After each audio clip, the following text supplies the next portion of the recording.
ஒரு முறை சிங்கம் கடிச்சிச்சுன்னா அந்த சவுண்ட்ல ஒரு 8 கிலோமீட்டருக்கு சும்மா அதிரும். அப்படிப்பட்ட அந்த சிங்கம் வேட்டைக்கு மட்டும்தான் வெளியில வரும், வேடிக்கை பார்க்கறதுக்கெல்லாம் வெளியில வராது. வேட்டையில கூட உயிரோடு இருக்கிற மிருகங்களை தான் வேட்டையாடும். அதுலயும் பெரும்பாலும் தன்னை விட பெரிய சைஸ் உள்ள மிருகங்களை தான் குறிப்பிட்டு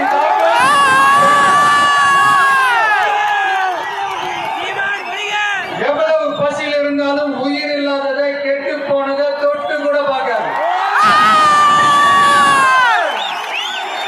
அப்படிப்பட்ட அந்த சிங்கம் அவ்வளவு ஈஸியா எதையும் தொடாது, தொட்டா விடாது. காட்டோட 4 பக்கமும் மார்க்கிங் மை டெரிட்டரி தன்னுடைய பவுண்டரியை தானே வகுக்கும். அப்படியே அந்த காட்டையை தன்னோட கண்ட்ரோல்ல வச்சிருக்கும். சிங்கத்துக்கு கூட்டத்தோட இருக்கிறதுக்கும் தெரியும், தனியா இருக்கிறதுக்கும் தெரியும். அப்படியே தனியா வரணும்னு நினைச்சாலும் அஞ்சாம அலட்டிக்காம சும்மா கேட்டா தனியா வந்து அத்தனை பேருக்கும் தண்ணி காட்டும். எப்பவும் எதிரையும் தன்னோட தனித்தன்மை இழக்கவே இழக்காது. Yes, a lion is always a lion.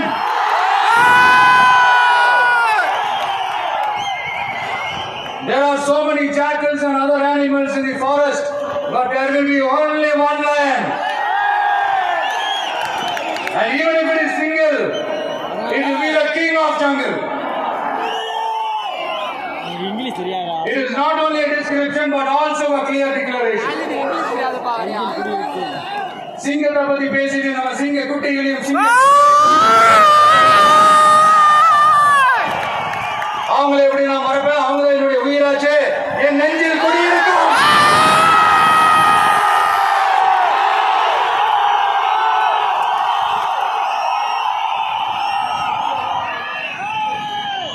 என்னுடைய தோழர்களுக்கும் தோழிகளுக்கும்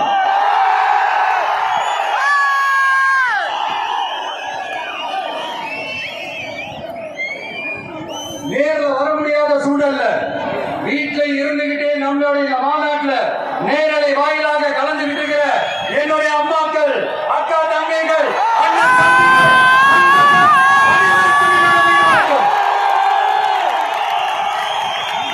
என்னோட உயிர் வணக்கம், என்னோட உயிர் வணக்கம்.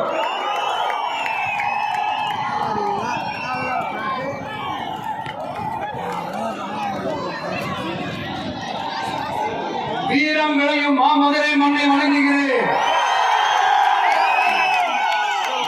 இந்த மதுரைனாலே உடனே ஞாபகத்துக்கு வருது சீறி பாஞ்சி துள்ளி குதிக்கிற யாருக்கும் அடங்காத காளைகள் விளையாடுற அலங்காநல்லூர் ஜல்லிக்கட்டு தான். நம்ம வைகை யாருதான் அழகர் ஆத்துல இருக்கிற வைபவம்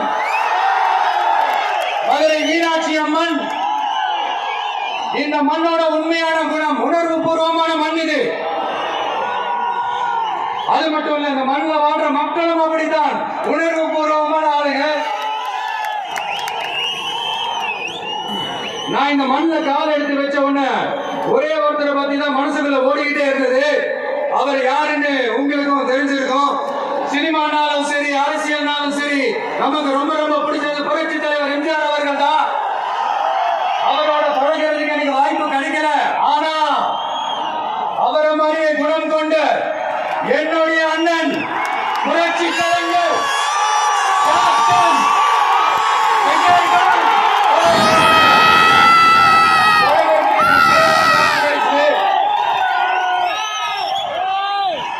அவரும் இந்த மதுரை மண்ணை சேர்ந்தவர் தானே, அவரை மறக்க முடியுமா?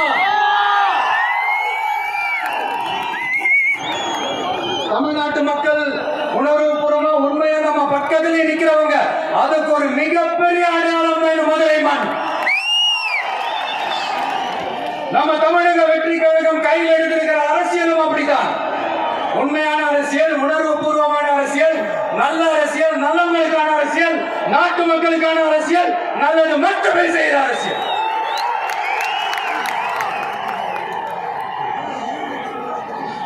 இதோ நம்மளுடைய இரண்டாவது மாநில மாநாடு வாகை சூடும் வரலாறு திரும்புகிறது. அப்படி இந்த மாநாட்டுக்கு பேர் வச்சிருக்கிறோம். 1967 நம்ம தமிழக அரசியல் ஒரு மிகப்பெரிய ஆட்சி அதிகார மாற்றங்கள் ஒண்ணு நடந்துச்சு இல்லையா? அதே மாதிரிதான் அடுத்த வருஷம் 2026 அப்படி ஒரு வரலாறு திரும்ப போகுதுன்னு உறுதியா சொல்றதுக்கான மாநாடு தான் நம்மளுடைய இரண்டாவது மாநில மாநாடு. விக்கிரவாண்டி வீசாலையில் நம்மளுடைய ஃபர்ஸ்ட் மாநாடு நடத்துறோம், வெற்றி கொள்கை திருவிழா. அதுக்கப்புறமே நீங்க பார்த்திருப்பீங்க, தமிழக அரசியல் அந்த தட்ப வெப்பத்தையை மாத்திடுச்சு. நமக்கு எதிராக எத்தனை குரல்கள். ஆனா உங்களுக்கு தான் நம்மளை பத்தி நல்லா தெரியுமே, எந்த குரலையும் காதலியா போட்டுக்காம மக்களோட குரலை மட்டுமே கேட்டுக்கிட்டு நமக்கு எதிராக வர அத்தனை கூக்குரல்களையும் சின்னதா ஒரு சிரிப்போடவே கடந்து வந்திருக்கிறோம். அது இல்லாம நம்ம மாநாட்டில் ஒலிக்கிற இந்த குரல், இந்த ஒற்றை தமிழ் மகனோட குரல் மட்டுமல்ல, ஒட்டுமொத்த தமிழ்நாட்டு மக்களுடைய குரல். தமிழ்நாட்டில் இருக்கிற ஒவ்வொரு வீட்டிலிருந்தும் ஒலிக்கிற குரல், ஒட்டுமொத்த உலகெங்கும் வாழும் ஒவ்வொரு தமிழ் வீட்டிலிருந்தும் எழும் குரல். இந்த சினிமா என்கிற மாபெரும் கலையாயுதத்தின் வாயிலாக சாதி, மதம், இனம், பாலினம், மொழி கடந்து இந்த நாட்டின் மூளை முடுக்கெங்கும் ரசிகர்களாக இருந்த தோழர்களாக நம்மோடு பயணிக்க துவங்கியுள்ள அனைவரோடும் இணைந்த ஒவ்வொரு மனிதருக்காக ஒலிக்கிற உரிமை குரல். மாநில உரிமைக்காக, பெண் உரிமைக்காக, சமூக நீதிக்காக, சமநீதிக்காக, மதச்சார்பின்மைக்காக உண்மையா ஒலிக்கிற குரல். அதனால் இந்த குரலுக்கு எதிராக இன்னும் இன்னும் எத்தனை குரல்கள் வந்தாலும் ஓங்கி ஒலிக்குமே தவிர ஒரு நாள் ஓயவே ஓயாது. It is an unstoppable voice, an unstoppable force.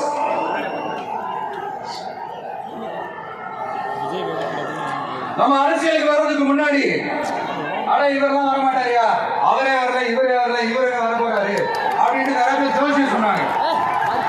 அப்புறம் நம்ம கட்சியினுடைய பேர் அறிவிச்சதுக்கு அப்புறம் பேர் அறிவிச்சிருக்கிறாரு, மக்கள் கிட்ட பேர் வாங்கணும்ல, அதெல்லாம் முடியாதுன்னாங்க. அப்புறம் ரொம்ப முக்கியமா மாநாடுல எவ்வளவு பெரிய விஷயம்.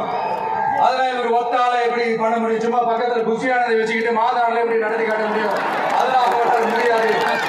அப்புறம் மழை பெஞ்சு எல்லாத்தையும் கெடுத்துரும். ஏன் என் கூட இருக்கிறவங்களே கூட தான் சொன்னாங்க. அதுக்கப்புறம் என்ன நடந்துச்சுன்னு உங்க எல்லாருக்குமே தெரியும். இப்ப புதுசா ஒண்ணு சொல்ல ஆரம்பிச்சிருக்கிறாங்க. அது என்னன்னா, ஆட்சியை பிடிக்கிறதெல்லாம் அவ்வளவு ஈஸி இல்லை இல்லையா? இப்ப அதெல்லாம் விட்டாங்க. இப்ப இங்க வந்துட்டாங்க. இவர் நேரா ஷூட்டிங்ல இருந்து வருவாரா, வந்து ஆட்சியை பிடிப்பாரா. அது எப்படி இவரால முடியும்? அவராலே முடியல, இவராலே முடியல.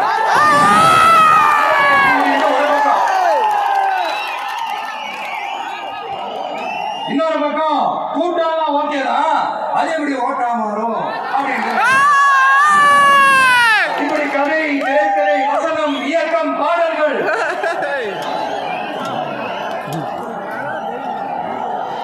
அதனால இந்த அரசியல் ஆய்வாளர்களுக்கு நான் சொல்றதெல்லாம் ஒண்ணுதான் நல்லா கேட்குதுங்க. இந்த விஜய் ஏதோ பல லட்சம் பேர் கூட்டத்தில் மட்டுமே இருக்கிறாரு அப்படின்னு மட்டும் தப்பு கணக்கு போட்டாதீங்க. ஏன்னா நம்மளுடைய கூட்டம் வெறும் ஓட்டா மட்டும் இல்லைங்க.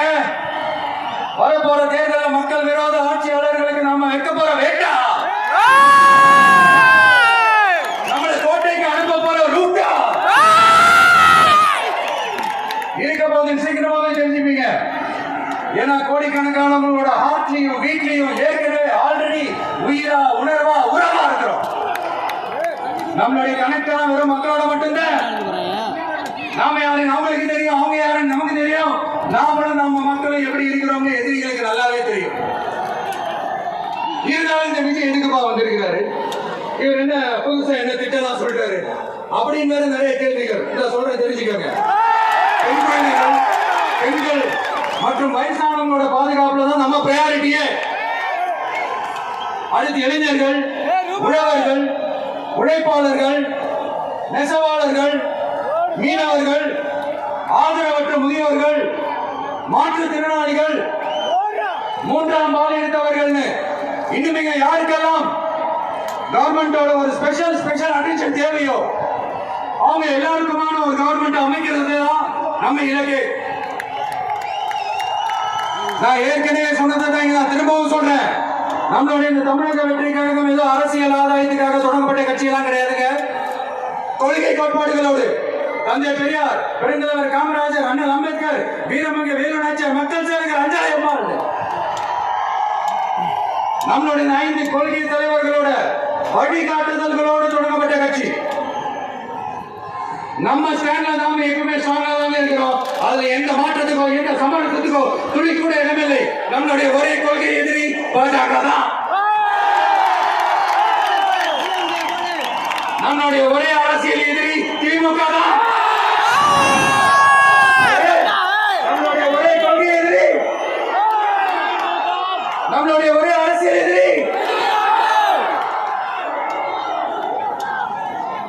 ஏதோ அண்டர் கிரவுண்ட் ஆதாயத்துக்காக டீல் போட்டுக்கிட்டு டீல் பேசிக்கிட்டு இந்த அலையன்ஸ் வச்சுக்கிட்டு இந்த ஊரை ஏமாத்துற கட்சியெல்லாம் நம்ம டிவிக்கே கிடையாதுங்க. யாருக்காகவும் எதுக்காகவும் எந்த பயமும் கிடையாது. மாபெரும் பெண்கள் சக்தி நம்மளோட இருக்கிறாங்க, மாபெரும் இளைஞர்கள் சக்தி நம்மளோட இருக்கிறாங்க, ஒட்டுமொத்த தமிழ்நாட்டு மக்களுடைய சக்தி நம்மளோட நிக்கிறாங்க. அப்படி இருக்கும்போது இந்தியாவில் இருக்கிற எல்லா ஸ்டேட்லயும் வாழ்ற நம்ம தமிழ் நெஞ்சங்கள் மட்டும் இல்ல, உலகம் பூரா 100க்கும் மேலான நாடுகள்ல வாழ்ற நம்ம தாய் தமிழ் உறவுகள் எல்லாருமே என்ன விஜய் தளபதி விஜய் இல்லைன்னா விஜய் தளபதி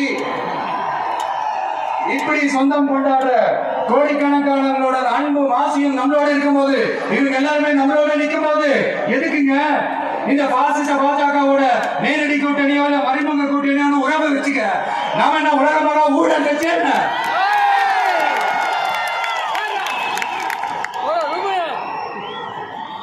நம்மளை பத்தி சின்னதா ஒரு உண்மை ஒண்ணு சொல்லலாமா?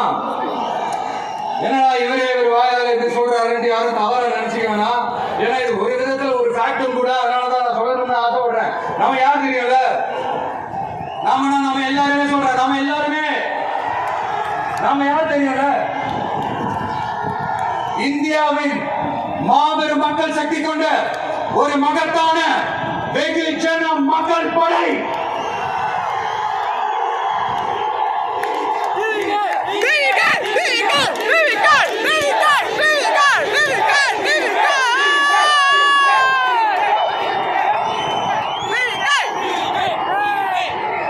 அதனால நம்ம தலைமையில நாம் அமைக்க போற இந்த உண்மையான மக்களாட்சிக்கான அச்சாரமாக மாபெரும் மக்கள் சக்தியை அணியணியாக நம்மளோட திரண்டு நிக்கிறப்போ இந்த அடிமை கூட்டணியில சேர வேண்டிய அவசியம் நமக்கு இருக்குங்க.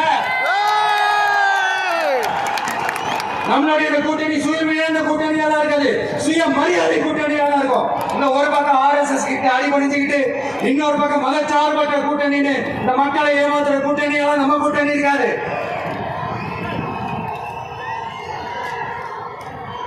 நான் இப்பவும் சொல்றேன், நம்மளை நம்பி வரவங்களுக்கு ஆட்சியிலும் அதிகாரத்திலும் உறுதியாக பங்களிப்பு செய்யப்படும். உடனே இந்த கேள்விகள் எல்லாம் வரும். அப்ப யாரு கூட்டணி, யாரு வர, இந்த கேள்விகள் எல்லாம் வரும். இந்த கேள்விகளுக்கு எல்லாம் ஒரே ஒரு பதில் தான், சஸ்பென்ஸ்லயே சஞ்சாரம் செய்யுங்க. ஆனா ஒண்ணு, 2026 2 பேருக்கு நடுவுல தான் போட்டியே. ஒண்ணு TVK, இன்னொன்னு DMK.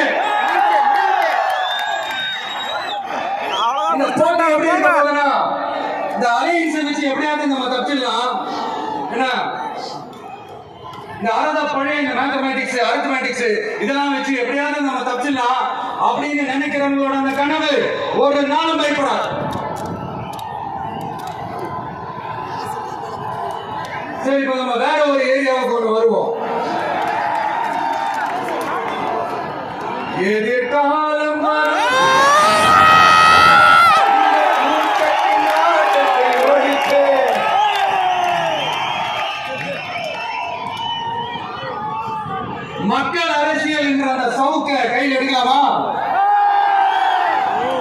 யாருக்கு எதிரானதான் கேட்கிறீங்க? வேற யாரு?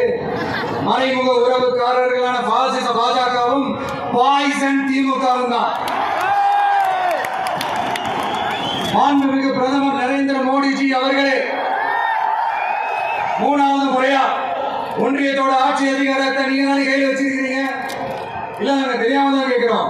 நீங்க ஆட்சிக்கு வந்தது ஒட்டுமொத்த மக்களுக்கும் நல்லது செய்யவா, இல்ல நம்மளுடைய இஸ்லாமிய நண்பர்களுக்கும் இஸ்லாமிய தோழர்களுக்கும் எதிராக சதி செய்யவா? மக்களுக்கு உங்ககிட்ட கேட்கறதுக்கு ஏராளமான கேள்விகள் இருக்குது. அதனால அவங்க சார்பா அவங்கள ஒருத்தனா அவங்களோட ஒரு உண்மையான ஒரு பிரதிநிதியா உங்ககிட்ட சில கேள்விகள் கேட்கணும். மிஸ்டர் பிரைம் மினிஸ்டர் அவர்களே, நம்ம தமிழ்நாட்டு மீனவர்கள் கிட்டத்தட்ட ஒரு 800 பேருக்கு மேல இலங்கை கடற்படையால தாக்கி அடிக்கப்பட்டிருக்கிறாங்க. அதை கண்டிக்கிறதுக்காக உங்களை பெருசா எதுவும் செய்ய சொல்லல. சின்னதா ஒன்னே ஒண்ணு மட்டும் செஞ்சு கொடுங்க. இனிமேலாச்சும் எங்களுடைய மீனவர்கள் பாதுகாப்பா இருக்கிறதுக்காக இந்த கச்சத்தீவை இலங்கை கிட்ட இருந்து மீட்டு கொடுத்துருங்க. அது போதும்.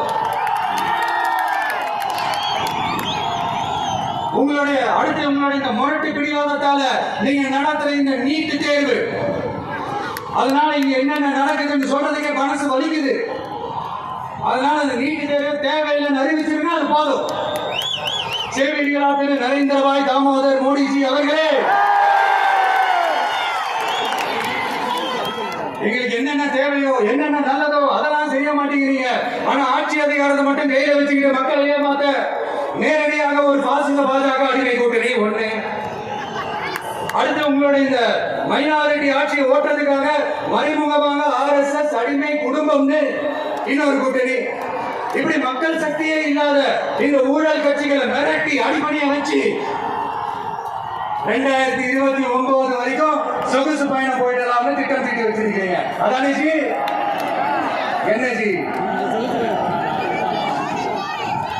ஒண்ணு மட்டும் சொல்ற தெரிஞ்சுங்க, என்னதான் நீங்க இந்த நேரடி மறைமுக கூட்டணி குட்டிக்கரணம் போட்டாலும் தாமரை இலையில தண்ணியே ஒட்டாது. தமிழக மக்கள் மட்டும் எப்படி ஒட்டுவாங்க?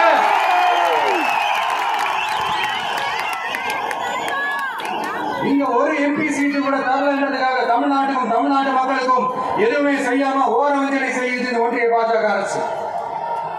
சங்கம் வச்சு தமிழ் வளர்த்த மண் இந்த மதுரை மண். அதனால இங்க அந்த கீழடியில கிடைச்ச ஆதாரங்களை எல்லாம் மறைச்சிட்டு எங்க நாகரிகத்தையும் எங்க வரலாறையும் அழிக்கிறதுக்காக உள்ளடி வேலை செய்யலாம்னு நினைக்கிறீங்க. தமிழ்நாட்டோட என்ன நடக்கும் நீங்க பல உதாரணங்கள் இருக்குது. அதனால இதையெல்லாம் மறைச்சிட்டு எங்க மக்களை ஏமாத்திடலாம் மட்டும் நினைக்காதீங்க. மத நல்லிணக்கத்திற்கு பெயர் பெற்ற இந்த மதுரை மண்ணிலிருந்து சொல்றேன், உங்க எண்ணமெல்லாம் ஒரு நாள் மீடேறா.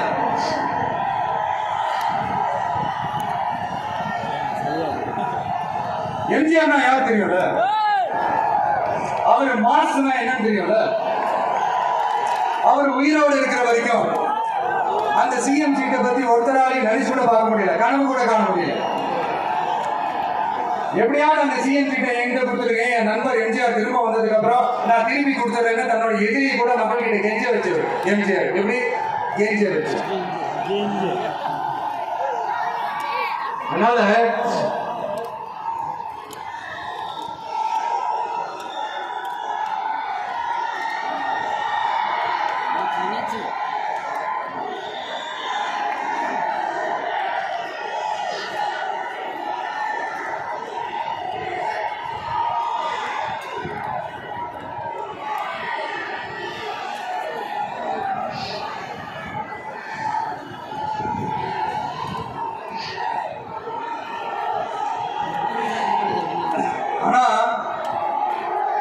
இப்போ அவர் ஆரம்பிச்ச அந்த கட்சியை, எம்ஜிஆர் அவர்கள் ஆரம்பிச்ச அந்த கட்சியை கட்டியாக்குறது யாரு? இன்னைக்கு அந்த கட்சி எப்படி இருக்குது? அதை நான் சொல்லிதான் உங்களுக்கு தெரியுமா? அப்பாவி தொண்டர்கள் அதை வெளியில சொல்ல முடியாம வேதனையில தவிக்கிறாங்க. 2026 சட்டமன்ற தேர்தலில் யாருக்கு ஓட்டு போடணும், எப்படிப்பட்ட ஆட்சியும் அமையணும்னு அந்த அப்படிப்பட்ட அந்த தொண்டர்களுக்கும் நம்ம நல்லாவே தெரியும். அதனால என்ன வேஷம் போட்டு பாஜக எங்க தமிழ்நாட்டுக்குள்ள வந்தாலும் அவங்க வித்த எல்லாமே இங்க வேலைக்கே ஆகாது. இப்படி பொருந்தா கூட்டணியா இந்த பாஜக கூட்டணி இருக்கிறதுனால இப்ப ஆட்சியில இருக்கிற இந்த வெற்றி விளம்பர மாடல் திமுக என்ன செய்யுதுன்னு தெரியும்ல. பாஜகவோட உள்ளுக்குள்ள ஒரு உறவை ஒன்று வச்சுக்கிட்டு வெளியில எதிர்க்கிற மாதிரி அப்படியே எதிர்க்கிற மாதிரி ஒரு டிராமா ஒன்று பண்ணிக்கிட்டு எதிர்கட்சியா இருந்தா போங்க மோடின்னு பலன் விடுறது, ஆளு கட்சியா இருந்தா வாங்க மோடின்னு கொடை பிடிச்சிக்கிட்டு கும்பிடு போடுறது. இது மட்டுமா? ஒரு ரைடு ஒன்று வந்துட்டா போதும், இது வரைக்கும் போகாத ஒரு மீட்டிங், அதை காரணம் காட்டி டெல்லிக்கு போறது, அங்க ஒரு சீக்கிரட் மீட்டிங் நடந்தது. நல்லா நோட் பண்ணணும் மக்களே, அந்த மீட்டிங் அப்புறம் இந்த இஷ்யூ அப்படியே காணாம போயிருக்குமே. அதேதான் ஸ்டாலின் அங்கிள்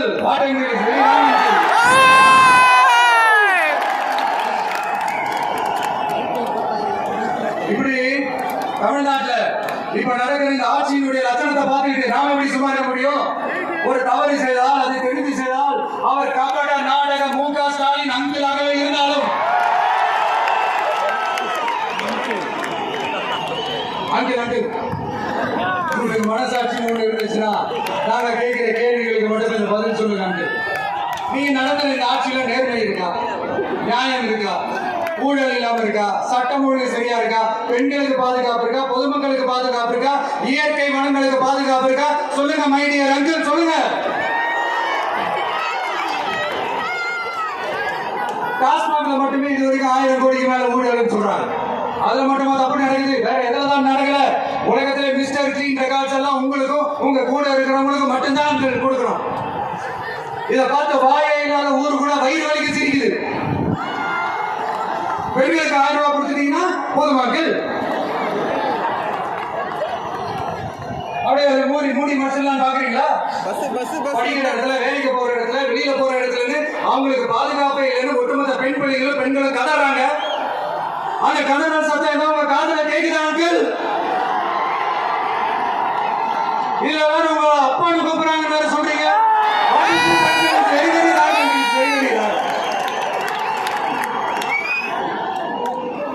பெண்களுக்கு மட்டுமா பொய் வாக்குறுதி கொடுத்து ஏமாத்துறீங்க? அரசு ஊழியர்கள், ஆசிரியர்களை ஏமாத்துறீங்க, விவசாயிகளை ஏமாத்துறீங்க, பரந்தூர்ல பாதிப்பே வராதுன்னு சொல்லி ஏமாத்துறீங்க, மீனவர்களை ஏமாத்துறீங்க, போதைப் பொருள் கலாச்சாரத்தை ஒழிக்காம ஏமாத்துறீங்க.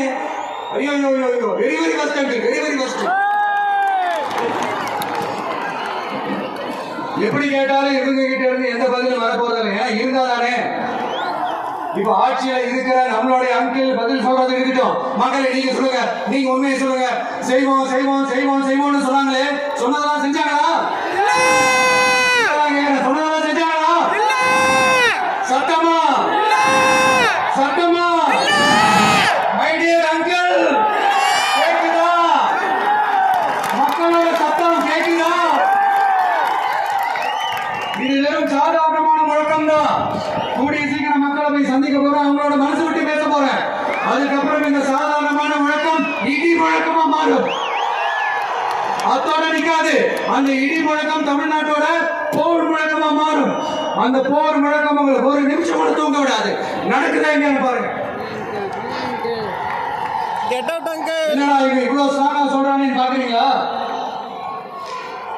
எல்லாரும் கட்சி ஆரம்பிச்சதுக்கு அப்புறம் தான் ஒவ்வொரு வீட்டுக்குள்ளேயும் போறதுக்கு ட்ரை பண்ணுவாங்க. ஆனா நாங்க அப்படி இல்லை. ஒவ்வொரு வீட்டுக்குள்ளேயும் போனதுக்கு அப்புறம் தான் கட்சியவே ஆரம்பிச்சிருக்கோம்.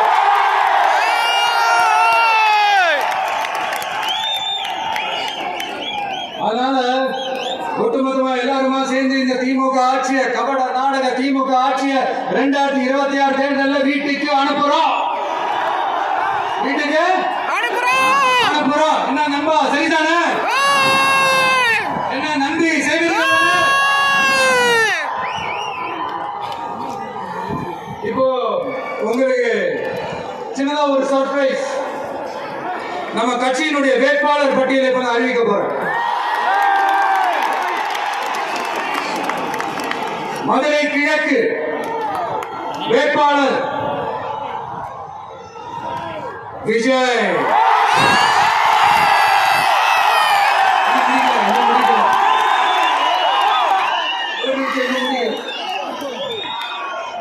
மதுரை மேற்கு வேட்பாளர் விஜய்.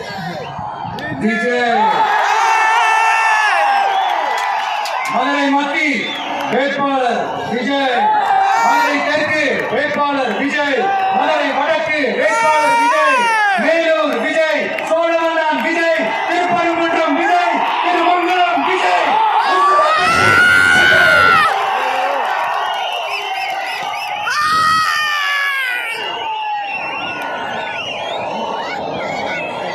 என்னடா எல்லா தொகுதியிலும் ஒரே வேட்பாளர் பாக்குறீங்களா?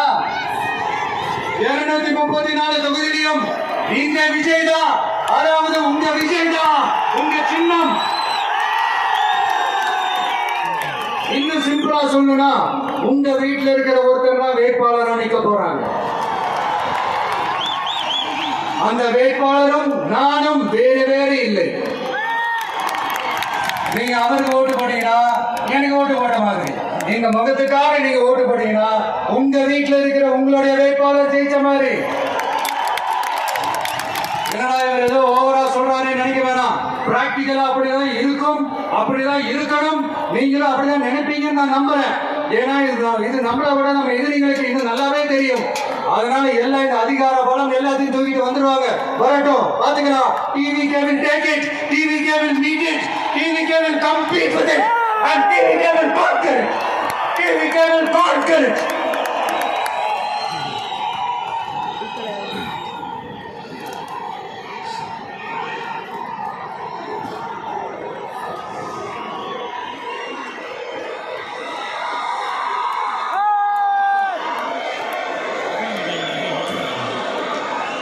இந்த நேரத்துல நம்ம மனசுல இருக்கிற மக்கள் கிட்ட சொல்லி ஆகணும்.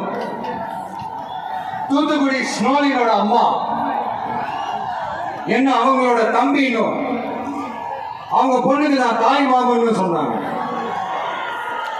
அந்த அக்காவோட குழந்தைக்கு மட்டும் இல்லைங்க, என்ன அண்ணனா தம்பியா நினைக்கிற தமிழ்நாட்டில் இருக்கிற என்னோட எல்லா சகோதரிகளின் குழந்தைகளுக்கும் நான் இன்னைக்கு மட்டும் இல்ல என்னைக்குமே ஒரு தாய் மாமனா தான் இருப்பேன். நீங்க எல்லாரும் என்னுடைய ரத்த உறவு, கூட பிறந்த பொறுப்பு. என் வீட்டு ரேஷன் கார்டுல வேணா உங்க பேர் இல்லாம இருக்கலாம், உங்க வீட்டு ரேஷன் கார்டுல வேணா என் பேர் இல்லாம இருக்கலாம். ஆனா நாம எல்லாரும் ஒண்ணுதான், உறவுதான். நமக்கு இடையே எந்த அரசியலும் உள்ள நுழையவே முடியாது. என்கிட்ட இருந்து உங்களையும் உங்ககிட்ட இருந்து என்னையும் எந்த சக்தியாலும் பிரிக்கவே முடியாது. அப்புறம் நான் ஒன்னும் இந்த மார்க்கெட் போனதுக்கு அப்புறம் ரிட்டையர் ஆனதுக்கு அப்புறம் அடைக்கலம் தேடி அரசியலுக்கு வரல, படைக்கலனோட வந்திருக்கிறோம். பவர்ஃபுல் போர்ஸோட, மாபெரும் படை வரிசையோட எல்லாத்துக்கும் தயாராகி தான் வந்திருக்கிறோம். இவ்வளவு தயாரா நாம் அரசியலுக்கு வர்றதுக்கு ரொம்ப ரொம்ப முக்கிய காரணம் ஒன்று இருக்கு. அது என்ன தெரியுமா? நன்றி கடன், நன்றி கடன், நன்றி கடன். கிட்டத்தட்ட ஒரு 30 வருஷத்துக்கு மேல நீங்க தான், நம்ம மக்கள் தான் என் கூட நிக்கிறீங்க, எனக்காக நிக்கிறீங்க, என்னை தாங்கி பிடிக்கிறீங்க, மனசுல ஏந்தி பிடிக்கிறீங்க, தாய் அன்போட மடியில ஏந்திக்கிறீங்க. உண்மையை சொல்லணும்னா வேற யாரை விடவும் எனக்கு இந்த அன்பையும் ஆதரவையும் கொடுத்திருக்கிறீங்க. என் மேல உயிரை வச்சிருக்கிறீங்க. என்ன உங்க வீட்டுல ஒருத்தனாவே ஆக்கிட்டீங்க. நீங்க எனக்கு கடவுள் கொடுத்த வரம்.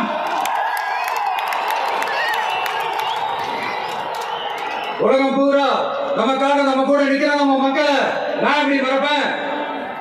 நான் என் லைஃப்ல ரொம்ப உயிரா நினைக்கிறது பெண்களை, குழந்தைகளை, இளைஞர்களை, உழைக்கிற மக்களை தான். இவங்க தான் நம்மளோட வகையா. இதை பார்த்துதான் நம்மளோட எதிரிகளுக்கு பார்த்து எரியுது. அதுக்காக நாம என்ன செய்ய முடியும்? அதனால நம்ம உறவுகளை, சொந்தத்தை, வகையறாவை யாருக்காகவும் எதுக்காகவும் விட்டு கொடுக்க முடியாது இல்லையா? Here at this moment among this August gathering, I want to open my heart and say I enjoy people, I respect people, I worship people.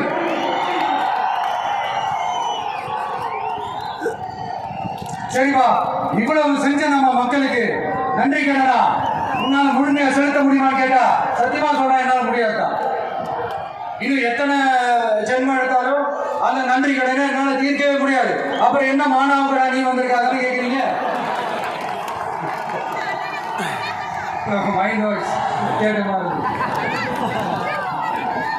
வாழ்நாள் முழுக்க நம்ம மக்களுக்காக ஆதரவா துணையா நிக்கிறத தவிர, அவங்களுக்காக உழைக்கிறத தவிர எனக்கு வேற எந்த எண்ணமும் இல்லை.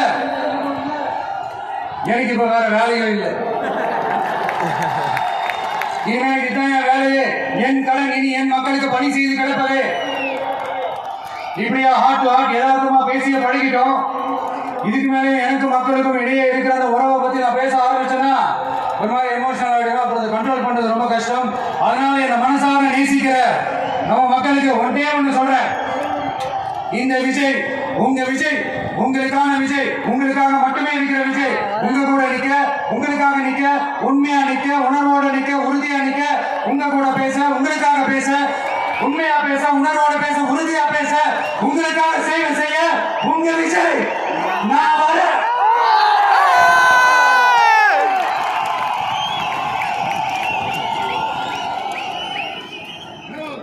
சொல்வது முக்கியம், செயல் செயல் செயல் தான் முக்கியம். செய்கிறான் சும்மா சிறப்பா இருக்கணும். நான் ஆட்சிக்கு வந்தேன்னா சும்மா அது செய்வேன், இது செய்வேன், நல்லது செய்வேன், உருட்டுவேன், புரட்டுவேன், அதெல்லாம் கிடையாது. செய்யறதுக்கு நல்லது செய்யறதுக்கு நல்லது செய்யறதுக்கு மட்டும் தான் இந்த விஷயம். அப்புறம் ஒரு அரசியல் தலைவன் அவன் சினிமாக்காரனா, நல்லவனா, கெட்டவனா இதெல்லாம் தாண்டி அவன் உண்மையானவனா, அதுதான் ரொம்ப ரொம்ப முக்கியம்.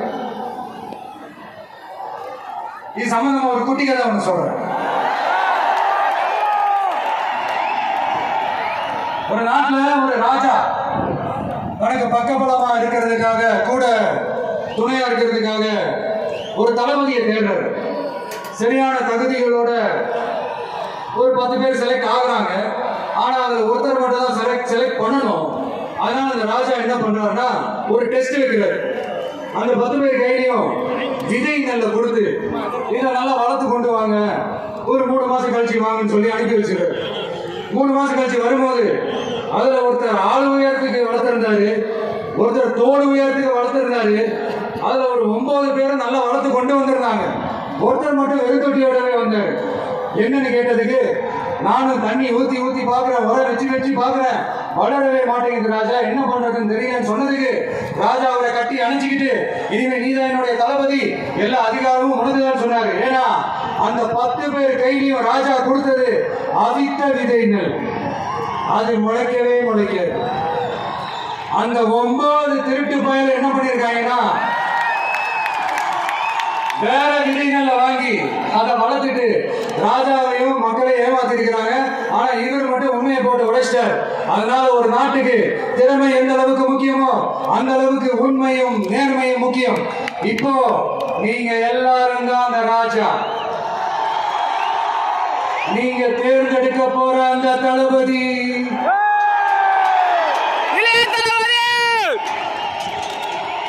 சும்மா சினிமாக்காரன் சினிமாக்காரன் சினிமாக்காரன். அம்பேத்கர் அவர்களை தோக்கடிச்சது சினிமாக்காரன் இல்ல, அரசியல்வாதி. காமராஜர் அவர்களை தோக்கடிச்சது, இங்க விருதுநகர் பகுதியில தோக்கடிச்சது சினிமாக்காரன் இல்ல, இன்னொரு அரசியல்வாதி. இன்னைக்கும் நம்ம கூட வாழ்ந்துட்டு இருக்கிற நல்ல கண்ண ஐயாவை தோக்கடிச்சது சினிமாக்காரன் இல்ல, அரசியல்வாதி. இப்படிப்பட்ட நல்ல நல்ல தலைவர்களை எதிர்த்து நின்று தோக்கடிக்கணும்னு அந்த எண்ணத்தை உருவாக்கினது சினிமாக்காரன் இல்ல, அரசியல்வாதி. அதனால எல்லா அரசியல்வாதியும் அறிவாளியும் கிடையாது, எல்லா சினிமாக்காரனும் முட்டாளும் கிடையாது. கான்பிடென்ட் நல்லது நடக்கும், வெற்றி நிச்சயம். மீண்டும் சந்திக்கும் வரை நன்றி.